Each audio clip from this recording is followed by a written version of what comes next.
Hey guys, Jay here, and last week I put together some data for days 1 to 3 of the Bahrain testing. This afternoon I've done the same thing for days 4 to 6 as well. So if you want to check out days 1 to 3, you can check that out by going to the channel or clicking on the card in the top right corner.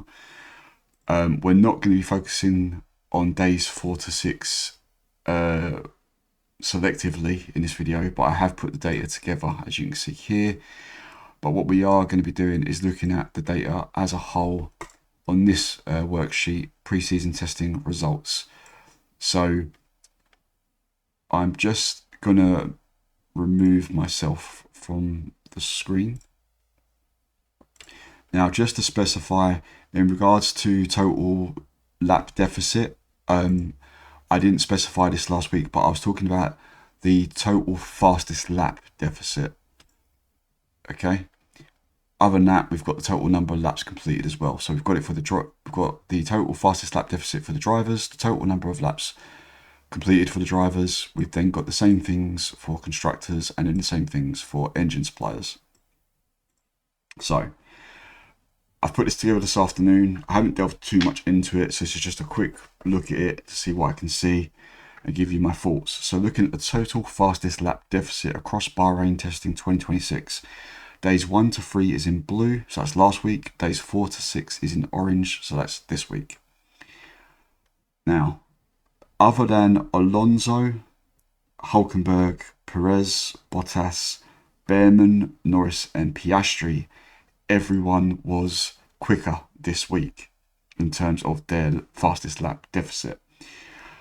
My favourite overall is Leclerc. He's pretty much bang on the same almost for last week and this week when it comes to his timings. And Hamilton was just a little bit quicker this week, so almost the same. Verstappen, also consistent. Almost identical between last week and this week. The Mercedes, Russell and Antonelli, very, very consistent between last week and this week.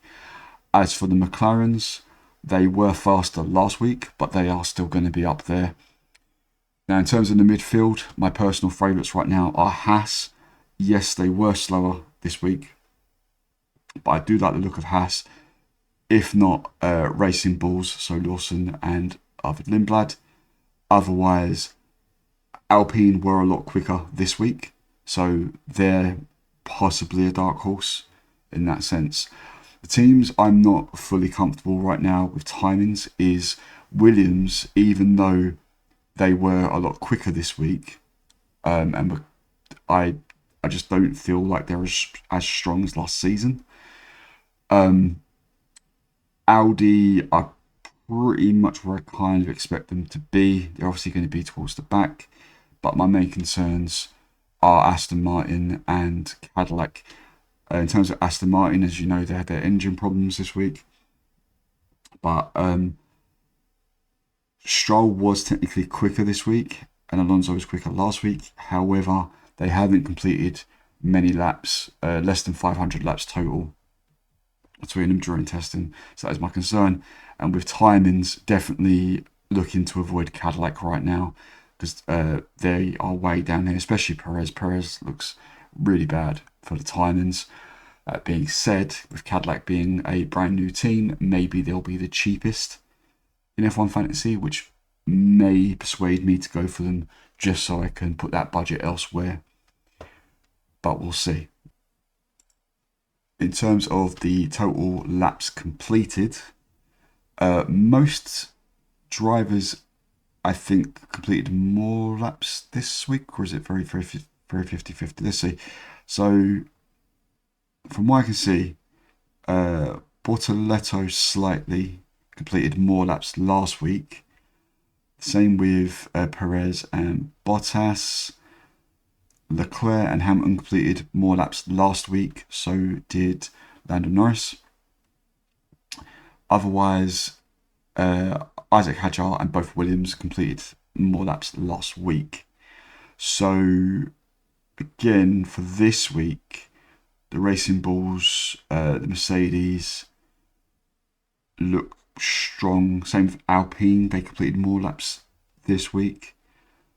So reliability wise seems to be kind of 50-50. We're just looking at how many laps have been completed for the drivers between last week and this week. For the total fastest lap deficit across Bahrain testing 2026 for the Constructors, Ferrari way up there. McLaren have the best timings because of Lando Norris, I believe. But yeah, Ferrari are up there, McLaren are up there, Mercedes are up there, Red Bull are up there, and HAAS are up there. Racing Bulls are not too far behind HAAS. And then we've got Alpine, who were a lot quicker. Were a lot quicker this week. Again, Williams, they were quicker this week, but I don't know. I'm just not feeling Williams right now. Audi are pretty much where I thought they'd be. Aston Martin quicker than Audi, but with Aston Martin, it's the reliability that's the issue. And again, Cadillac, they're definitely the slowest of the constructors as things stand. For total laps completed, so again, looking at this more for reliability, Mercedes and Ferrari engines seem to be the most reliable in terms of getting out the most laps. Red Bull did also get a lot of laps in as well. So Mercedes and Ferrari teams are what I'd be looking at reliability wise mostly. Personally, I do not like the look of Aston Martin, as I've already said. That's the Honda engine. And Audi has completed a good amount of laps, but again, it's just they're not going to be the quickest team. Talking of engines, let's look at the engine suppliers. Total fastest lap deficit across Bahrain testing 2026 on average for each supplier. So again, because every engine supplier has a different amount of teams, so different amount of drivers, this is on average. Now, Ferrari is a bit unreliable here because of Cadillac. Because Cadillac brings Ferrari and HAAS down a lot. So Ferrari, if you take away Cadillac, Ferrari would probably be around here. So don't rule out Ferrari when it comes to engine. Otherwise, again, Mercedes, the Red Bull powertrain. Audi, not the quickest, but are probably more reliable than the Honda engine. And then again, with Honda, it's the reliability that's the issue for me. And then we come to the total number of laps completed across Bahrain testing 26 for each engine supplier.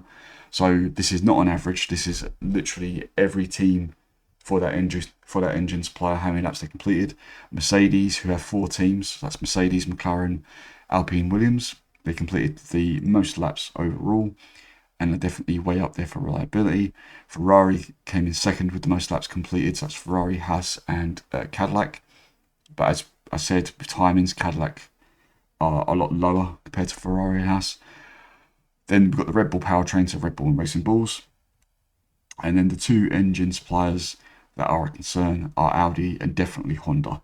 Honda, which is the Aston Martin team, not even completing 500 laps throughout this week. Throughout the whole of testing.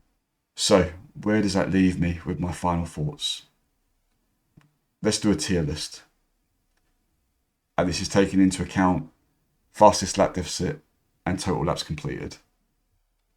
I'm going to go Ferrari, Mercedes, McLaren, Red Bull / Verstappen. I'm then going to go HAAS, Racing Bulls,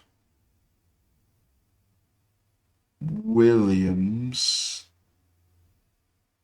Alpine, but those 2 you could flip around. Audi, Aston Martin, Cadillac. But again, Aston Martin and Cadillac for me are on even ground for different reasons as a back marker. Cadillac, because I'm expecting them to probably be the cheapest constructor, hopefully, so it would save on budget. And also it prevents the Aston Martin reliability issues.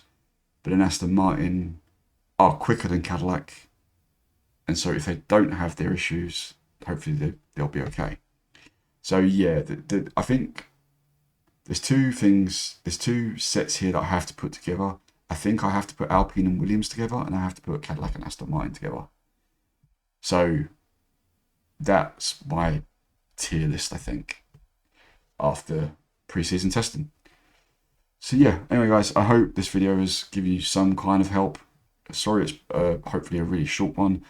I was out until 2 o'clock this morning, so I'm very, very tired, and that's probably why I might be a bit all over the place, but I hope it made sense. Hopefully there'll be more content before the season starts. If not, I will be back soon with my first team selection video.